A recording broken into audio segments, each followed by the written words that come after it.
রূপন্তী অবশ্য একবার শুনেছিল বিভানের মামার পরিবার এদেশেই থাকে, এখানেই তাদের বসতি এবং ব্যবসা। বিভানও নাকি তাদের হাত ধরেই নিজের দেশ ছেড়ে এদেশে পাড়ি জমিয়েছিল। কিন্তু তারা কোথায়? এখানে এসে তাদের কাউকে তো নজরে পড়ল না। তবে কি তারা অন্যত্র থাকে? রূপন্তী কিছুটা আগ্রহ নিয়ে জিজ্ঞেস করলো। তারা কোথায় এখন? এই বাড়িতে তো দেখলাম না। এরিক খেতে খেতে জবাব দিল। তারা তাদের বাড়িতে। এটা তো স্যারের বাড়ি। স্যার এ বাড়িতে একাই থাকে, মাঝে মাঝে তারা এসে দেখে যান। কথাটা বলে থামলো এরিক। এদিক ওদিক তাকিয়ে কণ্ঠ খাদে নামিয়ে আবার বলল। ওই যে মাঝে মাঝে আসে, তাও আবার স্যারের পছন্দ নয়। স্যার কেমন একা একা থাকতেই পছন্দ করেন। বাড়িতে কেউ আসলেই সে তার চক্ষুশূল হয়ে দাঁড়ায়। সম্ভব আপনাকেও এই কারণে তিনি পছন্দ করছেন না। ও, ঠোঁট গোল করে উত্তর দিল রূপন্তী একটু সময় নিয়ে আবার বলল। দুঃখিত এরিক। এরিক খাওয়া থামালো, চোখ তুলে তাকালো রূপন্তীর পানে, ভ্রু কুঁচকে বলল। কেন? রূপন্তী রং চোখে, মুখে মলিন ভাব ফুটে উঠল, অপরাধীর ন্যায় বলল। আমার জন্য আপনার কত বড় ক্ষতি হয়ে গেল, বেতনটা পর্যন্ত আটকে গেল। আরে চিন্তা করবেন না, এটা স্যারের সর্বক্ষণের সংলাপ। কোনো কিছু নিয়ে একটু রেগে গেলেই বা বেতন বন্ধ, কিন্তু সত্যি সত্যি কখনো বেতন বন্ধ হয় না। মাস শেষে তিনি নিজেই ডেকে বেতন দেয়। বাগানে রূপন্তী এবং এরিকের কথোপকথনের মধ্যেই এসে দাঁড়ালো তার কক্ষের সাথে লাগোয়া বারান্দায়। হাতে ধোয়া উড়ানো গরম কফির মগে চুমুক দিতে দিতেই হঠাৎ চোখ গেল বাগানের দিকে। চোখে পড়ল এরিক এবং রূপন্তীকে। কিছু একটা নিয়ে দুজন হাসাহাসি করছে আর খাচ্ছে। চোখে পড়ল এরিক এবং রূপন্তীকে। কিছু একটা নিয়ে দুজন হাসাহাসি করছে আর খাচ্ছে। বিভানের চোখ জ্বলে উঠল, সাথে বেখেয়ালিতে গরম কফিতে জিহ্বাটাও নাজেহাল অবস্থা। পুড়ে গেছে বোধহয়। হুট করেই বিভানের হৃদয়ে কেমন ক্রোধ জন্মালো। রূপন্তীকে আবার এরিকের সাথে দেখে কি এ ক্রোধের জন্ম? না না, তা হতে যাবে কেন? ড্রাইভারের মেয়ের সাথে বাড়ির গাড়ই মানানসই। এখানে ক্রোধের তো কিছু নেই। তবে কি মুখে গরম কফির ছ্যাঁকায় ক্রোধ জন্মেছে? হ্যাঁ, তাই হবে হয়তো। বিভান নাক মুখ কুচকালো, কফির মগটা বারান্দা থেকে বাইরে ছুঁড়ে বলল। বালের কফি, মুখটাই পুড়িয়ে দিল। কফির প্রতি ক্রোধ প্রকাশ করে গালি দিয়েও নিজেকে শান্ত করতে পারল না বিভান। যতবার ঠিক বাগানের পানে তার নজর যাচ্ছে আর রূপন্তীকে এরিকের সাথে হাসাহাসি করতে দেখছে, ততবার হৃদয়ে কেমন অদ্ভুত অনুভূতি হচ্ছে। এমন কেন হচ্ছে ভেবে পেল না সে। তবে তার অশান্ত মন নাড়াচাড়া দিয়ে উঠে বলল। তোর শত্রুর মেয়ে তোর বাড়ির গার্ডের সাথে হা হা হি হি করছে, আর তুই দাঁড়িয়ে দাঁড়িয়ে দেখছিস। যার জন্য তোর মুখের হাসি উধাও হয়েছে, তার মেয়ের মুখের হাসিও কেড়ে নে। বিভান তাই মানল। ঠিকই তো, সে হাসছে না, তাহলে রূপন্তী কেন হাসবে?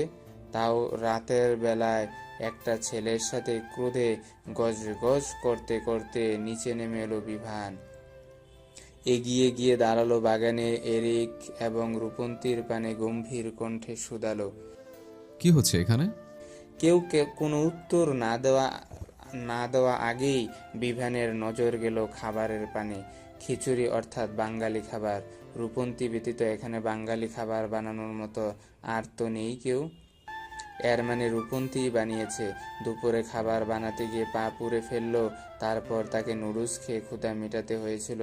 এখন রাতে এই মেয়ে খিচুড়ি রান্না করলো, নিজে খেলো, এরিককে খাওয়ালো, অথচ তাকে ডাকলও না একবারও।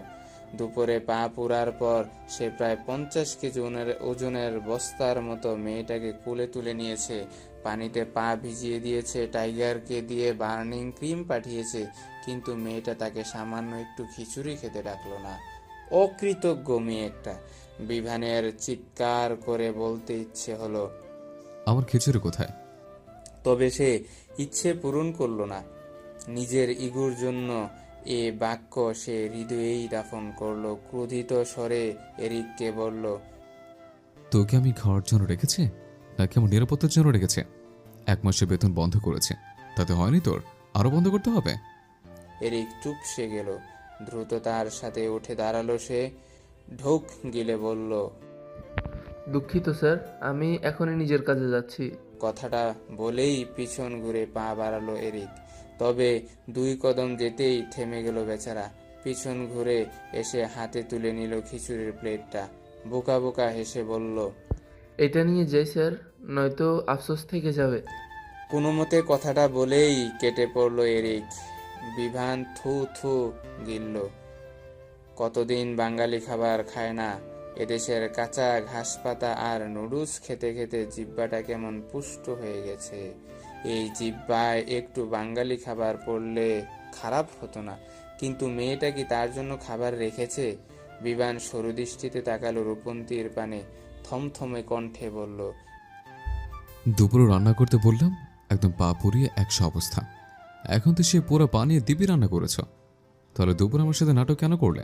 রূপন্তী ভ্রু কুঁচকালো, কপালে ভাঁজ ফেলে শুধালো, আমার পা পোড়া আপনার নাটক মনে হয়েছে? তোমার আঁকা করার সবটাই আমার নাটক মনে হয়। রূপন্তী উত্তর দিতে গিয়েও দিল না। এই মুহূর্তে বিভানের সাথে তর্কে জড়ানোর কোনো ইচ্ছে নেই তার। এমনিও এর সাথে তর্কে জড়ানো মানেই বিভান তার বাবার নাম তুলবে আর তারপর তাকে অপমান করবে। তার থেকে চুপ থাকাই ভালো। রূপন্তী কোনো উত্তর না দিয়েই ঢুকলো বাড়ির ভেতরে। বিভানু সময় ব্যয় করলো না, মেয়েটার পিছু পিছু সেও ঢুকলো বাড়ির ভেতরে। একটু সময় নিয়ে রূপন্তী একটা প্লেট করে রান্নাঘর থেকে খিচুড়ি এনে রাখলো বসার কক্ষের টেবিলে। বিভানের পানে তাকিয়ে বলল, আপনার খিচুড়ি। ওইসব তৈলাক্ত খিচুড়ি টিচুড়ি আমি খাই না, এগুলো তোমাদের খাবার। বিভান একটু ভাব নিয়েই বলল কথাগুলো। সাথে সাথে রূপন্তী টেবিল থেকে খিচুড়ির প্লেটটা তুলে নিল। নিজের কক্ষের পানে পা বাড়াতে বাড়াতে বলল, তাহলে আপনি আপনার ওই নুডলস দিয়েই চালিয়ে দিন। আমি আমার খিচুড়ি নিয়ে কক্ষে গেলাম, রাতে ক্ষুধা লাগলে খাবো। বিভান হাঁ হয়ে গেল। সে নিজের ইগু বজায় রাখার জন্য বলেছিল খাবে না, তাই বলে কি সত্যিই খাবে না নাকি?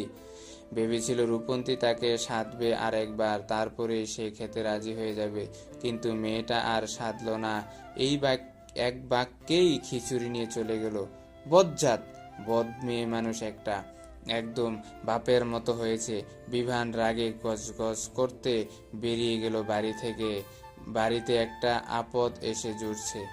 বাপ তো শত্রু, এখন মেয়েটাও শত্রু হয়ে দাঁড়িয়েছে। রাত কিছুটা বেড়েছে, চারদিকে কোলাহল কমতে শুরু করেছে একটু একটু করে। তবে এই বাহিরের পরিবেশ ঠান্ডা হতে হতে বেশ রমরমা হয়ে উঠেছে শহরের বারগুলো। গান বাজনা জনমানবের কোলাহলে এই মুহূর্তে পরিপূর্ণ সে স্থানগুলো। বিভানু বসে রয়েছে কাছে পিঠেই। একবারে বাংলাদেশে যে বার শব্দটা শুনলেও জনগণ কণ্ঠে ছি ছি ধ্বনি তুলে, এসব দেশে সে বার খুবই পরিচিত স্থান। বন্ধু বান্ধব নিয়ে আনন্দ ফুর্তি করতে, নারী সঙ্গ উপভোগ করতে এবং জন্মদিন কিংবা বিশেষ দিন পালন করতে অতি আধুনিক এ সমাজের মানুষজন রাতের আধারে জমায়েত হয় এই বারগুলোতে। বিভানু প্রায় আসে বারে, যদিও নারী সঙ্গ লাভ বা বন্ধু বান্ধবের সাথে আনন্দ ফুর্তির উদ্দেশ্যে নয়। সে এখানে আসে নিজের একাকিত্ব দূর করতে, ক্রোধ দমনে এবং কষ্ট ভুলতে। ছেলেটা বারেরই এক কোণে বসে নিজের মতো করে ড্রিঙ্ক করেছিল। হঠাৎ কোথা থেকে এক তরুণী এসে গলা জড়িয়ে ধরল বিভানের। ছোট পোশাক পরিহিত, অর্ধনগ্ন বিদেশিনী সে তরুণী কিছুটা রসিয়ে রসিয়ে বলল, এখানে একা একা কি করছো বেব? আমার সাথে চলো, রাতটা উপভোগ করি। তরুণীর আহ্বানের মানে বুঝতে খুব একটা সমস্যা হয়নি বিভানের। এখনো অবধি এতটা নেশাও চড়েনি তার যে ভালো মন্দের হুঁশ খেয়াল হারাবে। বিভান রক্তচক্ষু নিয়ে তাকালো তরুণীর পানে। গলা থেকে তার হাতটা ছিটকে সরিয়ে দিয়ে বলল, ইউ ব্লাডি বিচ, তোর সাহস হলো কি করে আমাকে স্পর্শ করার? তোর নোংরা হাতে আমাকে ধরেছিস কেন? বারে এসেছ, মদ খাচ্ছে, আবার নিষ্পাপ সেজে নোংরা বলছে। তরুণী কিঞ্চিত খেপে গেল বিভানের উপরে, রুক্ষ কণ্ঠে বলল, আমার হাত নোংরা? বারে এসে আবার নোংরা ভালোর পার্থক্য করছিস? একটু পরে তো দেখবো এই বাড়ি কোনো এক কক্ষে কোনো মেয়ে নিয়ে শুয়ে পড়ছিস। বিভান তেতে গেল, তৎক্ষণাৎ দাঁড়িয়ে গেল সে, হাত বাড়িয়ে তরুণীর গলা চেপে ধরে হিসিয়ে ওর। সবাইকে নিজের মতো ভেবেছিস? আমি কে জানিস তুই? চিনিস আমাকে? কোন সাহসে তুই আমাকে ছুঁয়েছিস? একটু শক্তপোক্ত ভাবেই তরুণীর গলা চেপে ধরেছে বিভান। মেয়েটা চোখ বড় বড় করে ফেলেছে, জোরে জোরে নিঃশ্বাস নিচ্ছে। এর মধ্যেই শক্তপোক্ত হাতের একটা ঘুষি এসে পড়ল বিভানের গালে। ছেলেটা ছিটকে পড়ল মেঝেতে। উষ্ঠের কোনো বেয়ে তরল রক্তের আবির্ভাব ঘটল সাথে সাথে। বিভান মাথা তুলে তাকালো, খুঁজলো কে ঘুষির উৎস। দেখতে পেল ওই তরুণীর পাশে এক তরুণ দাঁড়িয়ে রয়েছে, রক্তচক্ষু নিয়ে তার পানেই তাকিয়ে রয়েছে। এর মানে এই ঘুষি এই মেরেছে। হয়তো এই তরুণীর চেনা জানা কিংবা সঙ্গী হবে এই ছেলেটা, তাই মেরেছে। বিভান উঠে দাঁড়ালো মেঝে থেকে, বৃদ্ধাঙ্গুলি দ্বারা মুছল উষ্ঠের রক্ত, অতঃপর হুট করেই সেও একটা ঘুষি বসিয়ে দিল ওই তরুণীর নাক বরাবর। ছেলেটা ছিটকে দূরে সরে গেল, তারও নাক ফেটে রক্ত গড়িয়ে পড়তে শুরু করলো। তবুও থামলো না সে, পাল্টা আক্রমণ করলো বিভানের উপর। দুজনের মধ্যে এবার বেশ শক্তপোক্তভাবেই মারামারি লেগে গেল। চারদিকে হুলস্থুল পড়ে গেল তাদের মারামারিতে। কেউ ভিডিও শুরু করলো, কেউ উৎসুক হয়ে দেখতে এলো মারামারি, আবার কেউ ভয়ে পালালো বার থেকে। বার কর্তৃপক্ষ ছুটে এলো তাদের নিকট, জোরপূর্বক দুজনকে ছাড়িয়ে নিল দুদিকে। তবুও কি ছাড়াতে পারে? তারা এখনো দুজন দুজনকে মারতে এগিয়ে যেতে চাইছে। শেষে আর উপায় না পেয়ে ওই বিদেশি তরুণকে বারের ভিতর রেখে বিভানকে বের করে দিল বাইরে। বিভান ক্ষুব্ধ হলো আরো।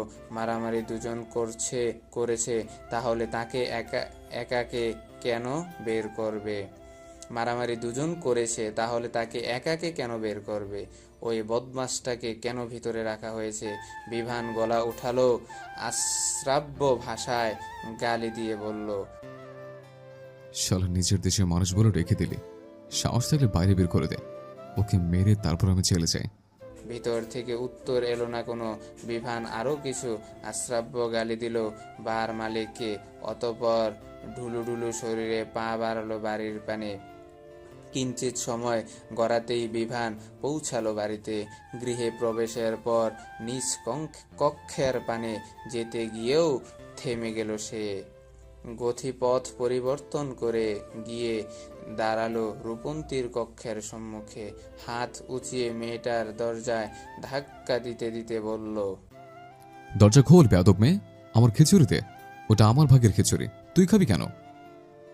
রূপন্তী ঘুমিয়ে পড়েছিল। হঠাৎ দরজায় করাঘাতে বিরক্ত হলো সে। একটু ঘুমিয়েছিল, তাও বুঝি এই লোকের সহ্য হলো না। এই লোকের ঘুমের মধ্যেও জ্বালাতে চলে এসেছে। আবার কি সব খিচুড়ি করছে। রূপন্তী মনের মধ্যে এক রাস বিরক্তি নিয়েই বিছানা ছাড়লো। দরজার নিকট গিয়ে খুলল দরজাটা। অমনি চমকে উঠল সে। একই বিভানের কি হয়েছে? ঠোঁটের এক কোণ কেটে রক্ত ঝরছে, কপাল ফেটে সেখানেও রক্তের আভাস। ফর্সা গালটা লাল বর্ণ ধারণ করছে, চুলগুলো এলোমেলো। কোনো সড়ক দুর্ঘটনার কবলে পড়েছে নাকি কেউ মেরেছে? দেখে তো মনে হচ্ছে কেউ মেরেছে, কিন্তু কে এমন রাজকার্যটা করেছে যে মেরে এই অভদ্র লোকের সুন্দর মুখের নকশাই বদলে দিয়েছে? রূপন্তী প্রশ্ন করবে তার আগেই মুখ খুলল বিভান। চড়া গলায় বলল, আমার খিচুড়ি কোথায়? রূপন্তী অবাক হলো যে খিচুড়ি খাবে না বলে চলে গেল, এখন থোবরা বিগড়ে এসে জিজ্ঞেস করছে খিচুড়ি কোথায়। এর মাথা কি খারাপ হয়ে গেছে নাকি পাগল টাগল হয়ে গেছে? কেমন একটা বিশ্রী গন্ধ এসে নাকে লাগলো রূপন্তীর। আবার বিভানকেও কেমন ঠিক লাগছে না। চোখ দুটো রক্তিম বর্ণ ধারণ করেছে, শরীর ঢুলুঢুলু, কেমন মাতাল মাতাল লাগছে। আচ্ছা, বিভান আবার মট্টত খেয়ে বাড়ি ফিরেনি তো? বহির্বিশ্বের এই দেশগুলোতে তো আবার এসবের পানীয় সেবনের প্রচলন রয়েছে। মেয়েটা চোখ বড় বড় করে তাকালো বিভানের পানে, অবিশ্বাস্য কণ্ঠে শুধালো, আপনি মদ খেয়েছেন? বিভান দৃষ্টি দুর্বল, তবে সে উত্তর দিল না মেয়েটার কোন কড়া প্রশ্নের, বরং আবার শুধালো। রূপন্তীর সন্দেহ এবার বিশ্বাসে পরিণত হলো। বুকটা কেঁপে উঠল মেয়েটার। সর্বনাশ, কাল থেকে তো এ লোক ছিল বদ, অহংকারী, অভদ্র, এখন হয়েছে মাতাল। বদ, অহংকারী, অভদ্র লোককে যাই একটু বিশ্বাস করা যায়, কিন্তু মাতালকে বিশ্বাস করা যায় না মোটেই। তার উপরে আবার মুখের নকশা বিকৃত, নিশ্চয়ই মাতাল অবস্থায় কারোর সাথে মারামারি করে এসেছে। রূপন্তীর ভয় লাগলো, সাথে হৃদয়ে বিভানের প্রতি আরও নেতিবাচক ধারণাও তৈরি হলো। লোকটার এত অধঃপতন হয়েছে এই বিদেশের মাটিতে এসে। হয়তো এসব দেশে এগুলো খুব সাধারণ, কিন্তু তাদের দেশে তো নয়। বিদেশের মাটিতে এসে নিজ দেশের সক্রিয়তা, ঐতিহ্য, সংস্কৃতি বিসর্জন দেওয়া মানুষগুলো বরাবরই রূপন্তীর অপছন্দের তালিকায় ছিল। আর সেই তালিকায় বেশ বড়সড় স্থান জুড়ে আজ নাম লেখালো বিভান। মেয়েটার ভাবনার মধ্যেই বিভান তাকে ঠেলে ঠুলে পা বাড়ালো কক্ষের ভিতরে। হকচকিয়ে উঠল রূপন্তী।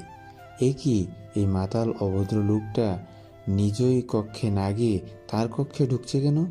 সাথে সাথে বিভানের পথ আগলে দাঁড়ালো মেয়েটা, বাধা প্রদান করে বলল, এ কি, আপনি আমার রুমে ঢুকছেন কেন? বিভান মানল না রূপন্তীর বাধা।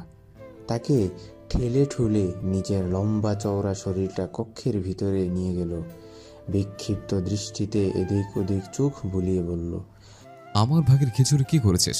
আমার খিচুড়ি দে। বারবার শুধু ওই একই শব্দ, খিচুড়ি। লোকটাকে খিচুড়ি ভূতে ধরেছে নাকি? রূপন্তী দেশে থাকতে ব্রহ্মদৈত্য, মেছো ভূত, গেছো ভূত, শাকচুন্নি, পেতনির নাম শুনেছে, কিন্তু খিচুড়ি ভূতের নাম তো কখনো শুনিনি।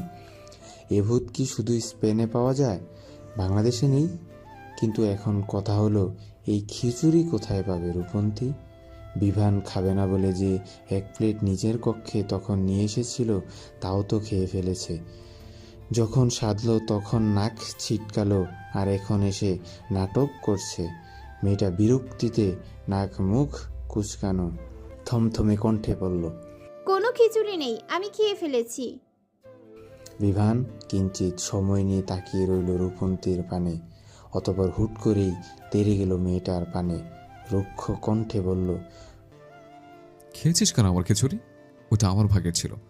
এখন হয় পেট থেকে খিচুড়ি বের কর, নয়তো আমি তোকে এই বাড়ি থেকে বের করে দেব। রূপন্তীর চমকালো, তৎক্ষণাৎ দূরে সরে গেল সে। সাথে মেয়েটার কান্নাও পেল ভীষণ। এ কোনো খিচুড়ি বানালো? সে আর কোন খিচুড়ি বা খেলো, যার দরুন মাঝরাতে এখন আশ্রয় নিয়েও টানাটানি? সবচেয়ে বড় কথা, একজন মাতাল যে কোনো কিছু করে ফেলতে পারে। মাতাল অবস্থায় তো আর ঠিক ভুলের জ্ঞান থাকে না। মাতাল অবস্থায় তো আর ঠিক ভুলের জ্ঞান থাকে না। এই রাতে যদি সত্যি সত্যি তাকে বিভান ঘাড় ধাক্কা দিয়ে বের করে দেয় বাড়ি থেকে, তখন কি হবে? কোথায় যাবে মেয়েটা? রূপন্তী ভীত হলো, আমতা আমতা করে বলল, আগের খিচুড়ি তো তাই খেয়ে ফেলেছি। তাছাড়া সেই খিচুড়ি এতক্ষণ থাকলেও ঠান্ডা হয়ে যেত। আমি বরং তার থেকে আপনার জন্য আবার বানিয়ে নিয়ে আসি, একদম গরম গরম খিচুড়ি খাবেন। বিভান ভদ্র ছেলের ন্যায় মেনে নিল রূপন্তীর কথা, মাথা ঝাঁকিয়ে জবাব দিল। আচ্ছা। প্রায় ঘণ্টাখানিক সময় নিয়ে আবারও খিচুড়ি তৈরি করলো রূপন্তী। কোনো কুক্ষণে সে যে আজ এ বাড়িতে খিচুড়ি রান্না করেছিল কে জানে। এখন মধ্যরাতেও পায়ে ব্যথা নিয়ে ভোগান্তি পোহাতে হচ্ছে। রূপন্তী হাতে খিচুড়ি থালা নিয়ে ঢুকলো কক্ষে। বিভান এতক্ষণে মেয়েটার কক্ষের মেঝেতে আসন কেটে বসেছে, ঢুলুঢুলু হয়ে দেখছে চারপাশটা। রূপন্তী কিছুটা বিক্ষিপ্ত মেজাজেই হাতের থালাটা রাখলো তার সম্মুখে, দাঁতে দাঁত চেপে বলল, গিলুন এখন। থালাভর্তি খিচুড়ি দেখে আনন্দে গদগদ হলো বিভান। সময় ব্যয় না করে চামচ দিয়ে একটুখানি খিচুড়ি মুখে তুলে নিল। সাথে সাথেই মুখটা জ্বলে উঠল। ওষ্ঠের পাশে কাটা স্থানে বোধহয় খাবারের কিঞ্চিত অংশ লেগেছে, তারই ফলাফল এটা। চেঁচিয়ে উঠল বিভান, কাঁদো কাঁদো সুরে বলল। জ্বলে গেল, জ্বলে গেল। রূপন্তী ভর কালো কিঞ্চিত ছুটে গেল বিভানের পানে, অশান্ত হয়ে শুধালো। কই কি হয়েছে? কোথায় জ্বলে যাচ্ছে দেখান আমাকে। বিভান বাচ্চাদের নেই ঠোঁট উল্টে দিল। আঙ্গুল দ্বারা নিজের গালে, কপালে, ওষ্ঠে আঘাত প্রাপ্ত স্থানগুলোর পানে ইশারা করে বলল। জ্বলে গেল, জ্বলে গেল। কোথাও জ্বলছে তো কোথাও ব্যথা করছে। রূপন্তীর মায়া হলো, আহারে লোকটাকে এভাবে কে মারল। তবে পরক্ষণে আবার স্মরণে এলো বিভানের ব্যবহার, যে খবিশ মার্কায়ের আচরণ, তাতে 2-4 জায়গায় মার খাওয়া স্বাভাবিক। সে কিছু বলে না, তাই বলে কি সবাই ছেড়ে দিবে? নিশ্চয়ই কোথাও গিয়ে আবার কারো সাথে ঝগড়া বিভেদে লিপ্ত হয়েছিল, নয়তো মাতলামি করে মার খেয়ে এসেছে। কিন্তু লোকটাকে একদম এভাবেও তো ফেলে রাখা যায় না। ওষ্ঠের কোণে কপালে রক্ত জমাট বেঁধে রয়েছে, স্থানগুলো পরিষ্কার করে অন্তত একটু ঔষধ লাগিয়ে দেওয়া জরুরি, নয়তো ইনফেকশন হতে পারে। তপ্ত নিঃশ্বাস ফেলল রূপন্তী, স্বাভাবিক কণ্ঠে জিজ্ঞেস করল। আপনার ঘরে ফার্স্ট এড বক্স আছে? বিভান উপর নিচ মাথা ঝাঁকালো, মুখে বলল। আছে। কোথায়? বিভান হুট করেই সনাট হয়ে শুয়ে পড়ল মেঝেতে, 2 হাত উপরে তুলে বাচ্চাদের ন্যায় ঝাঁকিয়ে বলল। জানি না। রূপন্তী আর এর সাথে কথা বলে সময় নষ্ট করল না। বিভানের কক্ষ ঘেটে ফার্স্ট এইড বক্স নিয়ে আবার ফিরল নিজ কক্ষে, গিয়ে বসলো ছেলেটার পাশে। তুলোয় ঔষধ লাগিয়ে তা আস্তে ধীরে লাগিয়ে দিতে শুরু করলো বিভানের ওষ্ঠের কাটা স্থানে। বিভান নাক মুখ কুচকালো, ব্যথাতুর কণ্ঠে বলল। জ্বলছে তো, একটু ফু দিয়ে দাও। রূপন্তী পড়ল মহা ঝামেলায়। একে নিজ কক্ষে স্থান দিয়েছে, এই রাতে এই জন্য খিচুড়ি বানিয়ে দিয়েছে, ঔষধ লাগিয়ে দিচ্ছে, এখন আবার ফুও দিতে হবে। একজন পুরুষের মুখের কাছে মুখ নিয়ে ফু দিয়ে দিতে হবে, কি এক বিদঘুটে অনুভূতি। ভিতরে ভিতরে অস্বস্তি জাগছে মেয়েটার, আবার মায়াও লাগছে। থাক, একটু ফুই তো দিতে হবে, এটুকু করাই যায়। যতই অপমান করুক, কষ্ট দিক, আশ্রয় তো দিয়েছে। রূপন্তী ঔষধ লাগাতে লাগাতে ফু দিতে শুরু করলো বিভানের ওষ্ঠে। দৃষ্টি শীতল হলো ছেলেটার, মেয়েটার ওষ্ঠের পানে তাকিয়ে নেশা লেগে যাচ্ছে আরও। বিভানকে টানছে ওই উষ্ঠজোড়া। ব্যাস, ছেলেটাও আর দেরি করলো না, হুট করেই নিজের উষ্ঠজোড়া মিলিয়ে দিল রূপন্তীর ওষ্ঠে। ঘটনার আকস্মিকতা হকচকিয়ে উঠল মেয়েটা। কি থেকে কি হয়ে গেল বুঝে উঠতে সময় লাগলো একটু। চোখ বড় বড় হয়ে গেল তার, হৃদস্পন্দন গাঢ় হলো মুহূর্তেই। লজ্জা, সংশয়, সংকোচ হাঁসফাঁস করে উঠল। দ্রুত সে নিজের থেকে ধাক্কা মেরে দূরে সরিয়ে দিল বিভানকে। ছেলেটা যেন মজা পেল তাতে, খিলখিলিয়ে হেসে উঠল, উষ্ঠে হাত বোলাতে বোলাতে বলল। এবার ব্যথা কমেছে। থামলো ছেলেটা, পরপর আবার বলল। আমি তাহলে ঘুমাই এখন। শুভরাত্রি সবাইকে। রূপন্তী তেতে উঠল, বিক্ষিপ্ত হলো তার মন মেজাজ। একটু আগে লোকটা করলো কি তার সাথে? সোজা চুমু খেয়ে নিল।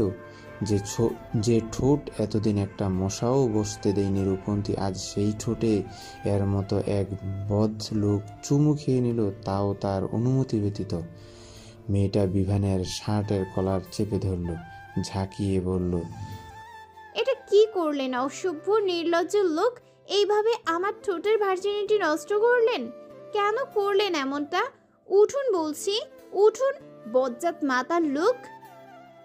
রূপন্তীর এতগুলো কথায় প্রত্যুত্তরে বিভান বলল না কিছুই। ইতিমধ্যে ভারী নিঃশ্বাস পড়া শুরু করেছে তার, হয়তো ঘুমিয়ে গেছে। মেয়েটার মেজাজ বিগড়ালো আরও। এই মাঝরাতে মাতাল হয়ে এসে খিচুড়ি খিচুড়ি করলো, বাড়ি থেকে বের করে দেওয়ার হুমকি দিয়ে খিচুড়ি রান্না করালো, অথচ শেষে না খেয়েই ঘুমিয়ে পড়লো। রূপন্তী আবার বিভানের কলার ধরে ঝাঁকালো, চেঁচিয়ে বলল, উঠুন অভদ্র লোক, খিচুড়ি খেয়ে ঘুমান। বিভান উঠল না, নড়ে চড়ে উঠে আবারও ঘুমিয়ে পড়ল। রূপন্তী কিঞ্চিত সময় নিয়ে তাকিয়ে রইল বিভানের মুখ পানে।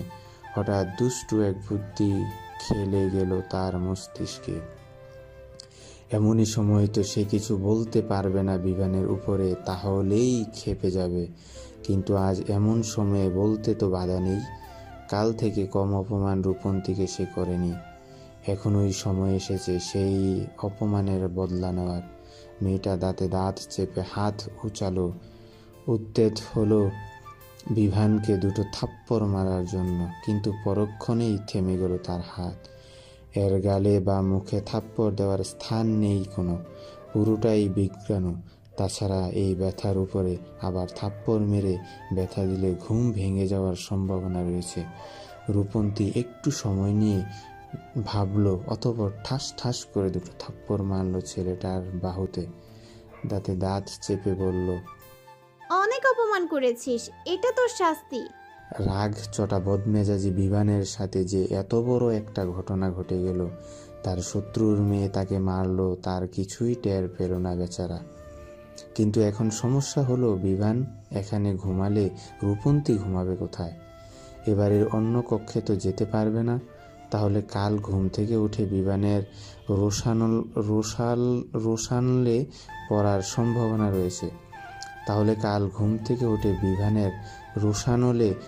সম্ভাবনা রয়েছে। এই লোক তো নিজের দোষ দেখে না, আর রূপন্তীর পায়ে পায়ে দোষ খোঁজে। এক কক্ষেও তো থাকা যাবে না। এক কক্ষে বিবাহ বহির্ভূত নারী পুরুষ একসাথে থাকা কেমন এক বিদঘুটে অনুভূতি দেয়। কেউ তাদের এক কক্ষে একসাথে থাকতে না দেখুক, তাদের মধ্যে কিছু না হোক, তবুও ব্যাপারটা একটা নেতিবাচক অনুভূতিই প্রদান করে। তাছাড়া এক কক্ষে থাকলে বিভান রূপন্তীর চরিত্রের উপরে আঙ্গুল তুলতে দুইবার ভাববে না। যেমন আজ দুপুরে পা পোড়ার একটু জড়িয়ে ধরেছিল, তাই কি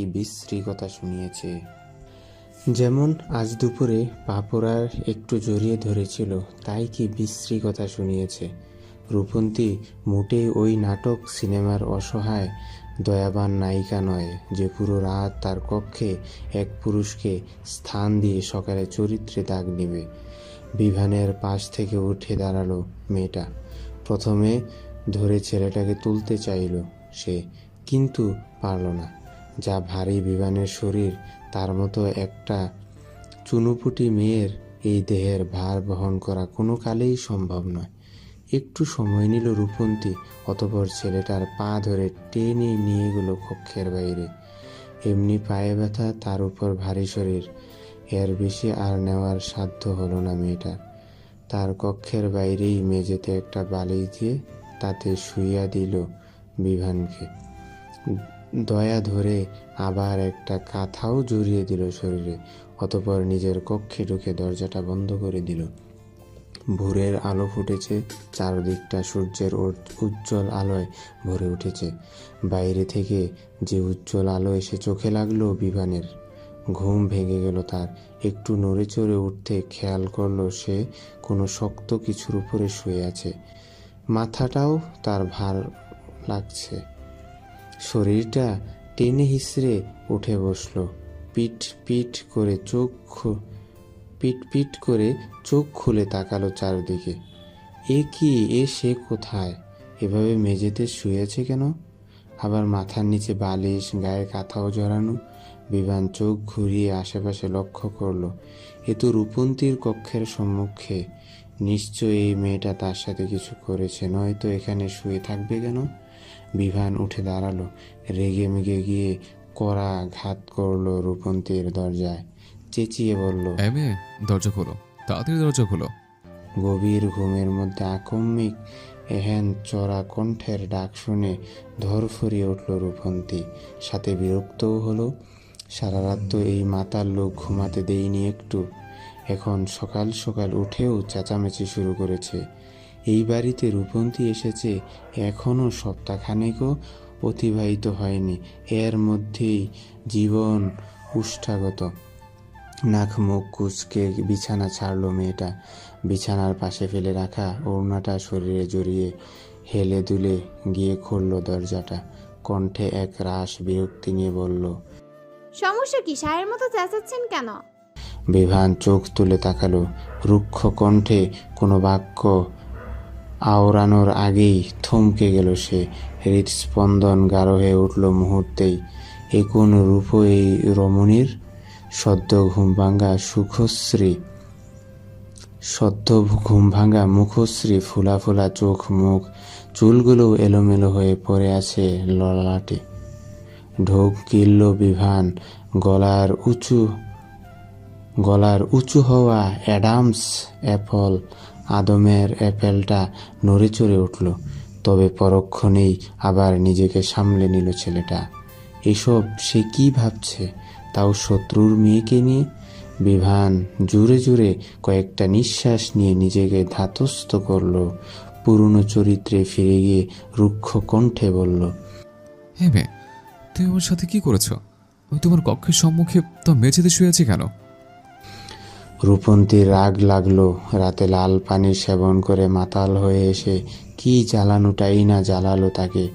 ওই খড়খড় উষ্ঠ দ্বারা প্রথম চুমু খেয়ে তার ঠোঁটের ভার্জিনিটি পর্যন্ত নষ্ট করলো, অথচ সকালে উঠে বলছে। আশ্চর্য! রূপন্তী দাঁতে দাঁত চাপলো, কটমট করে বলল, আমি কিছু করেছি নাকি? আপনি করেছেন। মদ খেয়ে মাতাল হয়ে কাল সারা রাত মাতলামি করেছেন। বিশ্বাস না হলে নিজের থোবরাটা আয়নায় গিয়ে দেখুন, বুঝে যাবেন। বিভান কপালে ভাঁজ ফেলল। অমনি কপালের কাটা স্থানে টান লেগে ব্যথা অনুভব করল। কণ্ঠে ব্যথাতুর ধ্বনি তুলে হাত দিল কপালে। শুধু কপালে নয়, গালে ঠোঁটেও ব্যথার আভাস পাচ্ছে ছেলেটা। বিভান মস্তিষ্কে চাপ প্রয়োগ করল। গতকাল রাতে সে বাড়ি থেকে বেরিয়ে বারে গিয়েছিল, সেখানে একটু আধটু ড্রিঙ্কস করেছিল। তারপর কি হয়েছে? বিভান মাথা চেপে বসে পড়ল নিচে। মনে করার চেষ্টা করল কাল রাতের সব ঘটনা। স্পষ্টভাবে সব স্মরণে না এলেও ঝাপসায় কিছু ঘটনা স্মরণে এলো। রাতে তাকে বারে বসে কেউ মেরেছে, তারপর সে বাড়িতে এসেছে, খিচুড়ি করে হেদিয়ে মেরেছে, আর সবশেষে সে চুমু খেয়েছে। চুমুর বিষয়টা স্মরণে আসতেই চমকানো বিভান হৃদযন্ত্রণা ছটফটিয়ে উঠল। খুব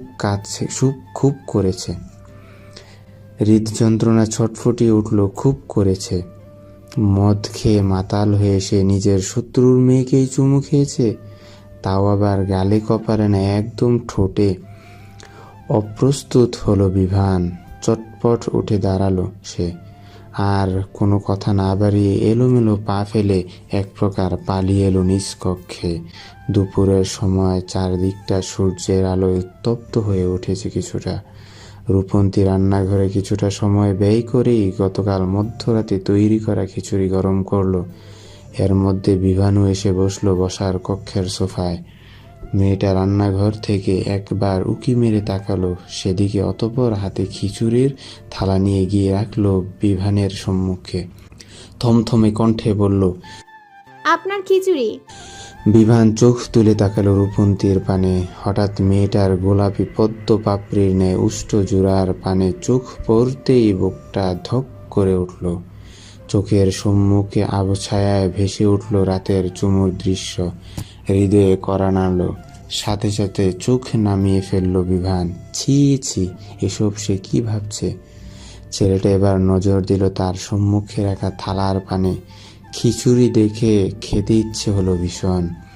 তবুও সে নিজের ইচ্ছাকে দমন করলো। গতকাল রাতেই খিচুড়ি করে সে যা করেছে ভাবতেই অস্বস্তি হচ্ছে। তার মতো একজন শক্তপোক্ত ব্যক্তিত্বের অধিকারী এক পুরুষ কিনা সামান্য খিচুড়ির জন্য অমন আচরণ করেছে, ভাবতেই আশ্চর্য লাগছে। কিন্তু তার যে সব স্মরণে আছে কিংবা নিজের আচরণের জন্য সে লজ্জিত, একথা কিছুতেই বুঝতে দেওয়া যাবে না রূপন্তীকে। শুনেছে মদ খেয়ে মাতাল হয়ে মানুষ কি করে তা হুঁশে ফিরলে ভুলে যায়, কিন্তু বিভান যে কেন ভুলে না কে জানে। ছেলেটা যথাসম্ভব নিজেকে স্বাভাবিক করলো, ভারী কণ্ঠে বলল, আমি খিচুড়ি খাই না, গতকালই তো বললাম। ওসব তোমাদের খাবার, তুমি খেয়ে নাও। রূপন্তী উষ্ট বাঁকালো, ভেঙচি কেটে বলল, হ্যাঁ, এর জন্যই তো গতকাল আপনাকে খিচুড়ি ভূতে ধরেছিল, উন্মাদ হয়ে উঠেছিলেন খিচুড়ি খিচুড়ি করে। সবকিছু মনে থাকা সত্ত্বেও বিভান নিজের ইগো ধরে রাখতে চাইল। থমথমে কণ্ঠে বলল, একদম আমার নামে মিথ্যা বলবে না, মিথ্যাবাদী মেয়ে কোথাকার। রূপন্তী বিস্মিত হলো। সে মিথ্যাবাদী মেয়ে, মধ্যরাতে মাতাল হয়ে বাড়ি ফিরে তাকে বাদর নাচ নাচালো, আর এখন তাকেই মিথ্যাবাদী বলছে। এর জন্যই বোধহয় প্রবাদে আছে চোরের মায়ের বড় গলা। এই বাক্যের প্রমাণ আজ মেয়েটা হাতে নাতে পেল। রূপন্তী চোখ ছোট ছোট করে তাকালো বিভানের পানে, কণ্ঠে জোর দিয়ে বলল, আমি মিথ্যা বলছি নাকি আপনি? গতকাল রাতে আপনি বাড়িতে ফিরে কি কি করেছেন আমি ভুলিনি। আপনি এইটুকু বলতেই মেয়েটাকে থামিয়ে দিল বিভান। কোনো কিছু স্বীকার না করে উল্টো রূপন্তী কি বলল, আমার বাড়িতে থাকতে দিয়েছে, এর মানে এই নয় যে তুমি আমার নামে মিথ্যে বলবে। আমি মদ খেতে পারি, মাতাল হতে পারি, তাই বলে এসব কর্মকাণ্ড করতে পারি না। আমার নামে একদম গুজব ছড়াবে না। পরপর বসা থেকে উঠে দাঁড়ালো ছেলেটা। কিছুটা ব্যস্ত হয়েই পা বাড়ালো কক্ষের পানে। যেতে যেতে মেয়েটাকে হুমকি দিল, ফের আমার নামে গুজব ছড়ানোর চেষ্টা করলে তোমাকে বাড়ি থেকে বের করে দেব, এই বলে দিলাম। বিভান চলে গেল। হা হয়ে দাঁড়িয়ে রইল রূপন্তী। মদ খেলো বিভান, মাতলামি করলো বিভান, আর সেই কথা বলার অপরাধে বাড়ি থেকে বের করে দেওয়ার হুমকি দিল তাকে। স্বাধীনতা আজ কোথায়? এ বাড়িতে এসে রূপন্তী বোধহয় নিজের বাক স্বাধীনতাও হারালো। সত্যি কথা বললেও তা মিথ্যা বলে চালিয়ে দিচ্ছে, আবার বাড়ি থেকে বের করে দেওয়ারও হুমকি দিচ্ছে। নির্জন রাস্তা, চারদিকটা গাছপালায় ভরপুর, আশেপাশে কোনো বাড়িঘরও দেখা যাচ্ছে না তেমন। সে রাস্তারই মধ্যভাগে দাঁড়িয়ে এক যুবককে বেধড়ক মারছে বিভান। চোখ থেকে যেন আগুনের ফুলকি ঝরছে তার। বেশ ক্রোধ নিয়ে একের পর এক ঘুষি বসাচ্ছে ছেলেটার দেহে। এতক্ষণ এরিক আর হ্যারি ধরে রাখার ছেলেটা করতে পারেনি কিছুই, শুধু মার খেয়ে গেছে। তবে তারা ছেড়ে দিতেই ছেলেটাও নিজের প্রতিরক্ষার বিভানকে প্রহার করতে উদ্যত হলো। হাত উঁচিয়ে একটা ঘুষির মতো হাঁকতেই তার হাতটা ধরে ফেলল বিভান। হিসিয়ে বলল, কাল মাতাল পেয়ে বাড়ি আমাকে মেরে বেঁচে যাবি ভেবেছিলে? তোর এত বড় সাহস কি করে হলো যে আমার গায়ে হাত তুলিস? চিনিস আমাকে? ছেলেটা তবু উন্নত হলো না। ক্রোধে হিসিয়ে উঠল সেও, দাঁতে দাঁত চেপে বলল, তুই আমাকে চিনিস না? আমাকে এভাবে তুলে এনে মারধর করায় তোকে যে কতটা ভুগতে হবে জানিস? বিভান ক্রোধে দিশেহারা হলো। তার সম্মুখে এই ছেলে ক্ষমতা দেখাচ্ছে, এত বড় সাহসের! হাত উঁচিয়ে সে বেশ শক্তপোক্ত একটা ঘুষি বসালো ছেলেটার নাক বরাবর। সাথে সাথে বেচারা ছিটকে পড়ল ইট পাথরে গড়া রাস্তায়। নাক থেকে গড়িয়ে লাল রক্তের আভাস মিলল তৎক্ষণাৎ। বিভান তেরে গিয়ে আবার ছেলেটার কলার টেনে তুলল, তার মুখে আরেকটা ঘুষি বসিয়ে বলল, বাল ছিড়বে তুই আমার। তোর মতো ছোটখাটো পুঁটি মাছ পায়ের নিচে রাখার ক্ষমতা আমার আছে। কথা থামালো বিভান, তবে মার থামালো না। একের পর এক ঘুষি এবং লাথি বসিয়ে যাচ্ছে ছেলেটার দেহে। কিঞ্চিত সময়ের ব্যবধানেই সে ছেলেটা কেমন নিস্তেজ হয়ে পড়ল। ভয় পেল এরিক এবং হ্যারি। এভাবে চলতে থাকলে এ তো মরে যাবে। তারা দুজন দ্রুত ছুটে এলো বিভানের পানে। দুই দিক থেকে দুজন ঝাপটে ধরল তাকে। হ্যারি কিছুটা ব্যস্ত হয়েই বলল, স্যার, ছেলেটা তো মরে যাবে, আর মারবেন না ওকে। বিভান এ পর্যায়ে থামলো একটু। গা ঝাড়া দিয়ে নিজেকে ছাড়িয়ে নিল এরিক এবং হ্যারির থেকে। পকেট থেকে একটা রুমাল বের করে হাতে মুছতে মুছতে বলল, এটাকে ওই বারের সামনে ফেলে রেখে আসবে, আর এটাতে তুলে আনতে এবং এখান থেকে বার পর্যন্ত নিয়ে যেতে আমার গাড়ির যতটুকু তেল খরচ হয়েছে বা হবে হিসেব করে তার টাকা ওর পকেট থেকে নিয়ে আসবে। এর পিছনে আমার একটা টাকা খরচ করতে রাজি নই আমি। রাত গভীর, চারদিকে শুনশান নীরবতা। সারাদিনের কর্মব্যস্ততা কাটিয়ে সম্ভবত সবাই পাড়ি জমিয়েছে নিদ্রা দেশে। রাত্রি এই ক্ষণে বিভান দাঁড়িয়ে রয়েছে তার কক্ষের সাথে লাগোয়া বারান্দায়, দৃষ্টি অদূরে ল্যাম্পপোস্টের আলোর প্রাণে। হাতে একটা জ্বলন্ত সিগারেট জ্বলজ্বল করছে, হৃদয়ে ব্যথার আগুন জ্বলছে ভীষণভাবে। নিজেকে বড্ড অসহায় লাগছে তার আজ। একাকিত্বতা ঘিরে ধরেছে চারদিক থেকে, আপন মানুষ ব্যতীত বড্ড একা হয়ে উঠেছে সে। বিভানের বয়স তখন মাত্র 15 বছর। বাংলাদেশের মাটিতে বাবা মা দাদা দাদিকে নিয়ে বেশ আনন্দে এবং শান্তিপূর্ণ দিন কাটাচ্ছিল সে। ভালোবাসার অভাব কিংবা অর্থের অভাব কোনোটাই ছিল না তখন। তারপর এলো সেই ভয়াল রজনী, যেদিন বিভাগের নিকট থেকে তার প্রিয় বাবা মাকেই কেড়ে নিল সৃষ্টিকর্তা। সেদিন ছিল বিভানদের এক আত্মীয়ের মেয়ের বিয়ে। সেদিন ছিল বিভানদের এক আত্মীয়ের মেয়ের বিয়ে। তাদের পুরো পরিবারকেই বিয়েতে আমন্ত্রণ জানিয়েছিল তারা। তবে পরের দিন ওই বিভানের পরীক্ষা থাকায় সে যেতে পারেনি। ছেলেটা একা বাসায় থাকবে বিধায় দাদা দাদিও তার সাথে থেকে গিয়েছিল। অনুষ্ঠানে যায়নি। সেদিন অনুষ্ঠানে গিয়েছিল শুধুমাত্র তার বাবা মুরাদ, ইয়াফি এবং মা বিপাশা বেগম। আর তাদের ড্রাইভার হিসেবে ছিলেন রূপন্তীর বাবা সালাম হোসেন। তারপর হঠাৎ মধ্যরাতে কল আসে তাদের গাড়িটা নাকি সড়ক দুর্ঘটনার কবলে পড়েছে। ঘটনাস্থলেই মারা গেছেন বিপাশা বেগম আর মুরাদ, ইয়াফি এবং সালাম হোসেন হাসপাতালে ভর্তি। বাবা মেয়ের এমন মর্মান্তিক সংবাদ শুনে সহ্য করতে পারেনি বিভান, চিৎকার করে কেঁদে উঠেছিল। পরের দিন আর পরীক্ষাটাও আর দেওয়া হলো না তার। উম্মাদের ন্যায় ছুটে গিয়েছিল হাসপাতালে। সেখানে গিয়ে আর বাবাকেও পেল না। বিভান পৌঁছানোর আগেই তার বাবাও শেষ নিঃশ্বাস ত্যাগ করেছিলেন। তবে বেঁচে গেলেন সালাম হোসেন। টানা 1 মাস হাসপাতালে কাটিয়ে সুস্থ হয়ে উঠলেন তিনি। কিন্তু সালাম হোসেনের সেই সুস্থতা মেনে নিতে পারল না বিভান। ততদিনে তার মনে এক বদ্ধমূল ধারণা জন্মে গিয়েছিল যে সালাম হোসেনই তার বাবা মায়ের খুনি।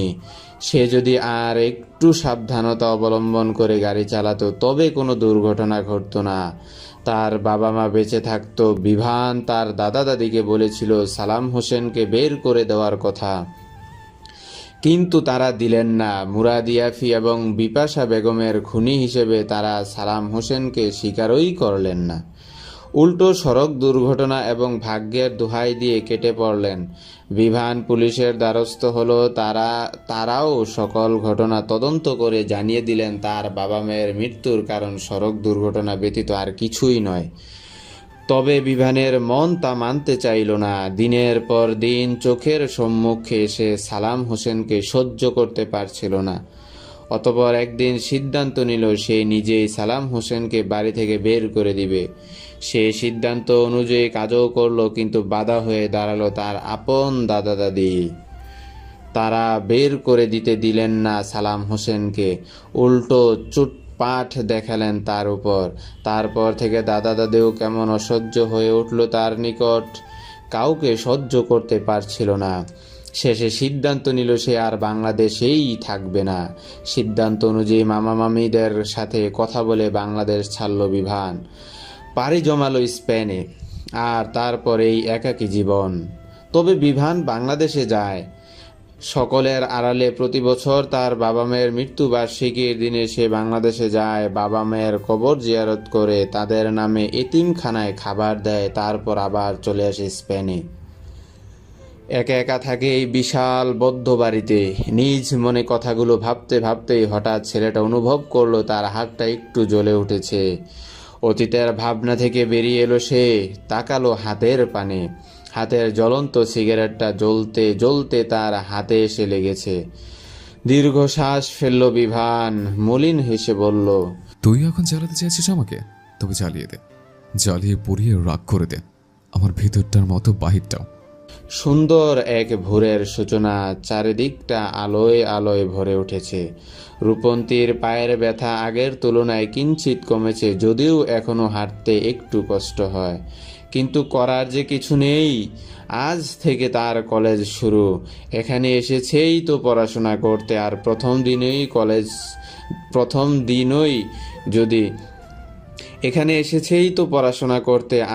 দিনই যদি কলেজ কামাই করে, ব্যাপারটা মোটেই দৃষ্টিনন্দন নয়।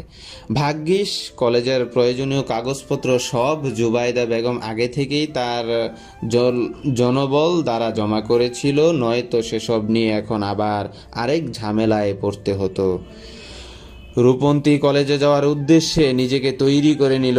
আকাশি রঙের একটা 3 পিস জড়িয়েছে সে আজ নিজের শরীরে। কানে ছোট ছোট দুটো কানের দুল, লম্বা চুলগুলো বিনুনি করে ফেলে রেখেছে পিঠে, আর উষ্ঠে হালকা গোলাপি লিপস্টিক। ব্যাস এইটুকু সাজই মেয়েটাকে মোহনীয় করে তুলেছে। রূপন্তী আরেকবার নিজেকে দেখে নিল আয়নায়, অতঃপর কাঁধে একটা কাঁধ ব্যাগ ঝুলিয়ে বেরিয়ে পড়ল বাইরে। বসার কক্ষে আসতেই দেখা মিলল বিভানের। প্রতিদিন এই ধনির দুলালের ঘুম দুপুরে ভাঙলেও আজ এত তাড়াতাড়ি উঠতে দেখে বেশ অবাকই হলো রূপন্তী। তারপর আবার শার্ট প্যান্ট হাঁকিয়ে পটের বাবুর ন্যায় গা এলিয়ে বসে রয়েছে সোফা দখল করে, হয়তো কোথাও যাবে তাই। টাইগার ঘুরঘুর করছে তার পায়ের কাছে, তবে রূপন্তীকে দেখেই টাইগার বিভানকে উপেক্ষা করে ছুটে এলো তার কাছে। লেজ নেড়ে নেড়ে শরীর ঘষল মেয়েটার পায়ের সাথে। রূপন্তীর কুকুর ভীতি আগের তুলনায় একটু কমলেও পুরোপুরি কমেনি। মেয়েটা ঢোক গিলে দ্রুত সরে গেল দূরে। টাইগারও তার সাথে সাথেই এগিয়ে গেল রূপন্তীর পানে, আবারও গা ঘষল তার পায়ের সাথে। মেয়েটা ভয়ে চোখ মুখ খিচে বন্ধ করে নিল, কিছুটা গলা চড়িয়ে বলল, আপনার কুত্তার বাচ্চাকে আমার থেকে দূরে সরান। রূপন্তীর কণ্ঠস্বর শ্রবণে তার পানে চোখ তুলে তাকালো বিভান। অমনি থমকে গেল বেচারা। হৃদস্পন্দন গাঢ় হলো পূর্বের তুলনায়। মেয়েটাকে যেন আজ একটু বেশি স্নিগ্ধ লাগছে, ঠিক যেন ওই নীল আকাশের ন্যায়। বিভান আনমনে অস্ফুট স্বর আওড়ালো, তুমি যেন আমার নিকট ওই নীল আকাশের ন্যায়, এক বিশাল স্নিগ্ধতা, আমার হৃদয়ে ভালোবাসা জাগানো এক টুকরো মুগ্ধতা। পরক্ষণেই নিজের ভাবনার উপর নিজেই বিরক্ত হলো বিভান। এসব কি ভাবছে সে, তাও আবার নিজের শত্রুর মেয়েকে নিয়ে। অবশ্য এই প্রথম যে তার ভিতরে রূপন্তীকে দেখে এমন অনুভূতি হয়েছে তেমন নয়, আগেও হয়েছে। মেয়েটা এদেশে আসার পর থেকে বারবার এই অনুভূতির সম্মুখীন হচ্ছে সে। এমনটা বিভানের সাথে আগে তো কখনোও হয়নি। সেই কিশোরীর বয়সে স্কুলে একটা মেয়েকে দেখে বিভানের ভালো লেগেছিল ভীষণ। প্রেম নিবেদন করবে ভেবেও নিজের ব্যক্তিত্বের জন্য শেষ পর্যন্ত আর করা হয়নি। তবে তাকে দেখেও তো বিভানের এমন অনুভূতি হয়নি, তাহলে এই মেয়েকে দেখে কেন হচ্ছে? এ মেয়ে নিশ্চয়ই জাদুটোনা ফোনা কিছু একটা জানে। বাংলাদেশ থেকে তার দাদা দাদি এ মেয়েকে জাদুটোনা শিখিয়ে তার কাছে পাঠায়নি তো, যাতে তাকে বশ করে এই মেয়ে বাংলাদেশে ফিরিয়ে নিতে পারে আবার। হ্যাঁ, তাই হবে সম্ভবত। বেশ অনেক দিন ধরেই তো জুবাইদা বেগম এবং জালাল আহমেদ তাকে দেশে নেওয়ার জন্য বেশ ষড়যন্ত্র চালাচ্ছেন। শেষে না নিতে পেরে হয়তো তার শত্রুর মেয়েকেই জাদুটোনা শিখিয়ে দেশে পাঠিয়ে দিয়েছে। নিজের ভাবনার উপরে নিজেই চোখ মুখ কুঁচকানো। জাদুটোনা এই আধুনিক যুগে এসব নিয়ে সে ভাবছে কি করে? সব এই মেয়ের জন্য। এই মেয়ে বাড়িতে আসার পর থেকেই তার মতিভ্রম ঘটেছে। বিভান উঠে দাঁড়ালো সোফা থেকে, এগিয়ে গেল, কোলে তুলে নিল টাইগারকে। থমথমে কণ্ঠে বলল, ও কোনো কুত্তার বাচ্চা না, ওর নাম টাইগার, অনলি টাইগার। রূপন্তী কপাল কুঁচকালো, বিরক্তি নিয়ে বলল, হ্যাঁ তাই তো, ও তো কোনো কুত্তার বাচ্চা না, ও হলো মানুষের বাচ্চা, দ্য গ্রেটেস্ট বিভান ইয়াফির বাচ্চা। বিভান রক্ত চক্ষু নিয়ে তাকালো রূপন্তীর পানে, দাঁতে দাঁত চেপে শুধালো, কি বললে? আবার বলো তো। রূপন্তী এলোমেলো দৃষ্টি ফেলল। রাগের বশে সে কি বলতে কি বলে ফেলল, এখন না আবার বাড়ি থেকে বের করে দেয়। এ লোক আর কিছু পারুক আর না পারুক, প্রতি কথায় কথায় বাড়ি থেকে বের করে দেওয়ার মতো কঠিন হুমকি দিতে পারে। রূপন্তী তাই আর কথা বাড়াতে চাইল না। কথায় কথা বাড়বে, তারপর হবে ঝগড়া, আর তারপর তার অবস্থান গৃহের বাইরে রাস্তায়। ঢোক গিলল মেয়েটা, আমতা আমতা করে বলল, আমার কলেজের দেরি হয়ে যাচ্ছে, আমি আসছি। কথাটা শেষ করতে যতক্ষণ আর কি, তারপরেই খোঁড়াতে খোঁড়াতে কোনো মতে কেটে পড়ল মেয়েটা। বিভান তীক্ষ্ণ দৃষ্টিতে একবার তাকালো সেদিকে, অতঃপর চুমু খেলো টাইগারের মাথায়। বিভান তীক্ষ্ণ দৃষ্টিতে একবার তাকালো সেদিকে, অতঃপর চুমু খেলো টাইগারের মাথায়। সময় গড়ালো কিছুটা। চারদিকে সূর্যের আলোটা আরো উজ্জ্বল রূপে ধরা দিয়েছে এই মুহূর্তে। রূপন্তী কলেজে পৌঁছেছে কিছুটা সময় পূর্বে, তবে সে এখানকার কিছুই চেনে না। নতুন দেশ, নতুন স্থান, নতুন কলেজ, কোন দিকে তার ক্লাস, কোন দিকে যাবে কিছুই বুঝতে পারছে না। রূপন্তী চারদিকে চোখ বুলালো একবার। বিদেশি ফর্সা সুন্দর সুন্দর তরুণ তরুণীতে ভরপুর আশপাশটা। মেয়েটা এগিয়ে গিয়ে কাউকে কিছু জিজ্ঞেস করবে তার আগেই দেখলো কিছু ছেলে মেয়ে ছোটাছুটি করছে। গেটের দিকে দৌড়ে যাচ্ছে তারা। মেয়েটা ভ্রু কুঁচকালো। গেট থেকে বেশ দামি এবং সুন্দর একটা গাড়ি প্রবেশ করতে দেখলো সে। গাড়িটা কেমন চেনা চেনা মনে হচ্ছে। কে এসেছে এই গাড়িতে? দেখে তো কোনো ধনীর জনপ্রিয় দুলাল মনে হচ্ছে। এই কলেজে আবার এত জনপ্রিয়তা কার? রূপন্তী কৌতূহল অনুভব করলো।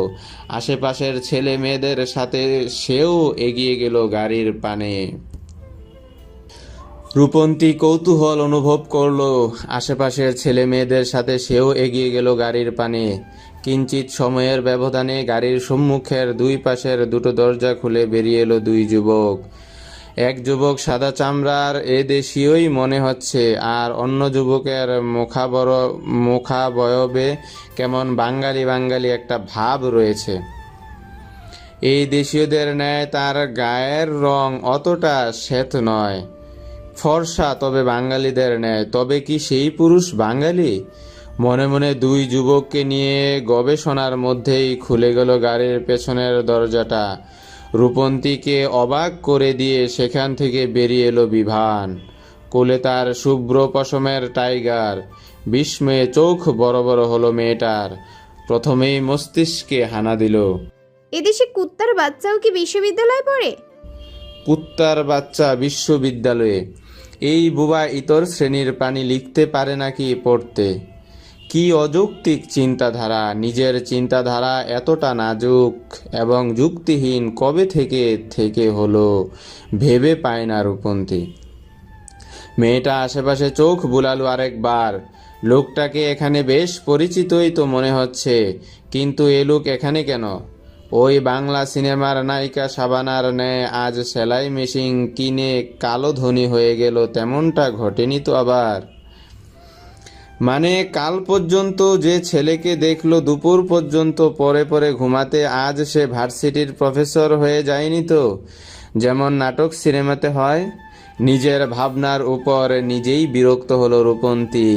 একে আবার কে প্রফেসর বানাবে? মানুষের তো খেয়ে দে কাজ নেই যে এর মতো খবিস লোককে প্রফেসর বানাবে। হয়তো এই বিশ্ববিদ্যালয় থেকে পিএইচডি করেছে লোকটা, তবু মনের খসানি গেল না মেয়েটার। এখানে বিভানের কি কারণে উপস্থিতি তা নিশ্চিতভাবে জানতে মনটা আকুপাকু করে উঠল। সিদ্ধান্ত নিল বিভানকেই জিজ্ঞেস করবে এ ব্যাপারে। যেহেতু লোকটা তার পরিচিত, এক বাড়িতেই থাকে, সেহেতু অন্য কাউকে জিজ্ঞেস করার থেকে তাকে জিজ্ঞেস করাই শ্রেয়। রূপন্তী একটু এগিয়ে গেল ছেলেগুলোর পানে। বিভানকে উদ্দেশ্য করে প্রশ্ন করল, আপনি এখানে? ছেলেটা যেন শুনলই না তার প্রশ্ন। এমন রূপে তাকে উপেক্ষা করে সম্মুখে পা বাড়ালো, যেন কোনো উটকো আবর্জনাকে উপেক্ষা করেছে। একবার তাকালো না অবধি। রূপন্তীর অপমানিত বোধ করল। কলেজ ভর্তি তরুণ তরুণীর সম্মুখে লজ্জাও পেল ভীষণ। অবশ্য তারই ভুল। যে বাড়িতে অমন খবিসের ন্যায় আচরণ করে প্রতি মুহূর্তে বাড়ি থেকে বের করে দেওয়ার হুমকি দেয়, সে আর এর থেকে কি ভালো ব্যবহার করবে। শুধু শুধু যেচে অপমানিত হলো। তপ্ত নিঃশ্বাস ফেলল রূপন্তী, আশেপাশে দৃষ্টি বুলিয়ে এক বিদেশি তরুণীকে শুধালো। মাত্রই এখান থেকে চলে যাওয়া যুবকগণ কারা? মানে এখানে কি করেন তারা? তরুণী বেশ হাস্যোজ্জ্বল কণ্ঠে জবাব দিল, আরে তুমি বিভান, ইমাদ এবং জ্যাককে চেনো না? এরা তো এই কলেজেরই জনপ্রিয় ছাত্র। পড়াশোনা, খেলাধুলা সব বিষয়ে এদের বেশ নামডাক রয়েছে। রূপন্তী কপালে ভাঁজ ফেলল, আগ্রহী হয়ে জিজ্ঞেস করলো, এরা কোন ক্লাসে, মানে কোন কোর্সে পড়াশোনা করছে? মাস্টার্স শেষ বর্ষ। রূপন্তীর মাথায় যেন ছোটখাটো একটা বাজ পড়ল তৎক্ষণাৎ। সে যতদূর জানে তাতে বিভান তার থেকে প্রায় বছর 5 বড়। যেখানে সে নিজেই অনার্স শেষ করে নব্য মাস্টার্সে পড়তে এদেশে এসেছে, সেখানে এই পুরুষ তার 5 বছর বড় হয়ে কিনা এখনো মাস্টার্সেই আছে। রূপন্তীর জানা মতে এখানে মাস্টার্স কোর্স মাত্র 2 বছরের। আবার এর নাকি পড়াশোনায় ভালো নাম ডাকও রয়েছে। এই নাম ডাকটা ঠিক কোন দিক থেকে? পাশের দিক থেকে নাকি ফেলের দিক থেকে? দেশীয় আদু ভাইয়ের নামটা বিদেশের মাটিতে ধরে রাখার উদ্যোগ নিয়েছে নাকি এই পুরুষ? নিতেও পারে। দিনের উজ্জ্বল ফুটফুটে সূর্যটাকে বিদায় জানিয়ে আধারে ঢেকে গেছে চারপাশটা। সোডিয়ামের কৃত্রিম আলোয় ভরে উঠেছে শহরটা। রূপন্তী বাড়িতে ফিরেনি এখনো। সেই সকালে কলেজে গেল।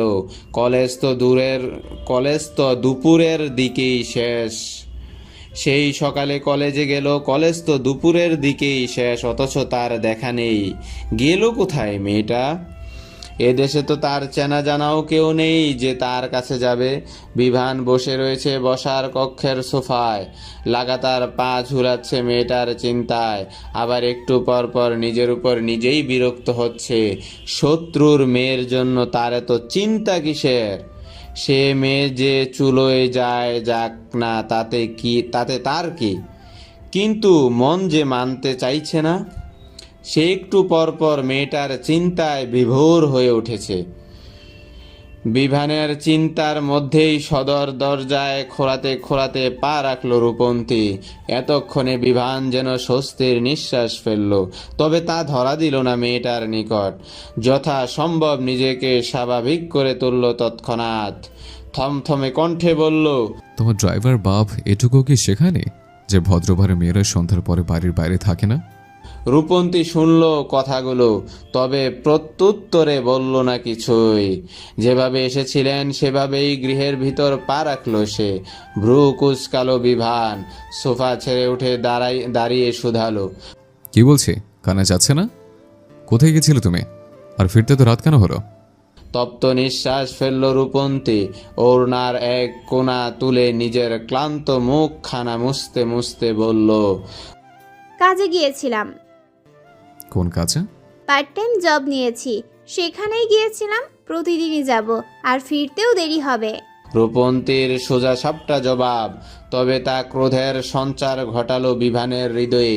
এই মেয়ে পার্ট টাইম জব নিয়েছে, কই এ বিষয়ে তাকে তো কিছু বলল না, একবার আলোচনাও করলো না তার সাথে।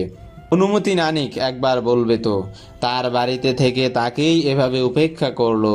বিভান তীক্ষ্ণ দৃষ্টিতে তাকালো রূপন্তীর পানে, গুরু গম্ভীর কণ্ঠে বলল, কার কাছে জিজ্ঞেস করে তুমি পার্ট টাইম জব নিয়েছো? রূপন্তী ফটাফট জবাব দিল, আপনার দাদি জুবাইদা বেগম দিয়েছেন। দিয়েছে, বেশ ভালো। এখন থেকে আর কাজে যাওয়ার দরকার নেই। ঘরের ভদ্র মেয়েরা সন্ধ্যার পরে বাইরে থাকে না। আমাদের বাড়ির একটা মাঝমান আছে। বিভানের রুক্ষ কণ্ঠস্বর। রূপন্তী কপাল কুচকালো, থমথমে কণ্ঠে জবাব দিল, আমি আপনাদের বাড়ির মেয়ে নই যে আমার কর্মকাণ্ডে আপনাদের মান সম্মান নষ্ট হবে। আমি আপনাদের বাড়ির ড্রাইভারের মেয়ে, অর্থাৎ আপনাদের কর্মচারীর মেয়ে। সুতরাং তা নিয়ে আপনাদের সমস্যা হওয়ার কথা নয়। বিভান থতমত খেলো কিঞ্চিত। সত্যিই তো রূপন্তী তার কিছু নয়। উল্টো মেয়েটার বাবাকে সে নিজের শত্রু মনে করে, কিন্তু মেয়েটাকে বাইরে কাজে যেতে দিতেও তার মন সায় দিচ্ছে না। একটা মেয়ে মানুষ রাত করে বাড়ি ফিরবে, তার উপর আবার অচেনা অজানা স্থানে। বাঙালি যতই আধুনিকতার ছোঁয়ায় নিজের গা ভাসাক না, বড় বড় দেশে যাক না কেন, নিজেদের প্রিয় মানুষকে নিয়ে চিন্তাধারা শাসন বারণ থাকতে পারবে না। যেমন বিভানও পারিনি। এত বড় এক দেশে থেকে, যে দেশে রাতের আধারে মেয়েরা বারে বারে ঘুরে বেড়ায় অহরহ, সেই দেশে দাঁড়িয়েও বিভানের রূপন্তীর জন্য চিন্তা হচ্ছে, কারণ সে সন্ধ্যার পরে বাড়িতে ফিরবে।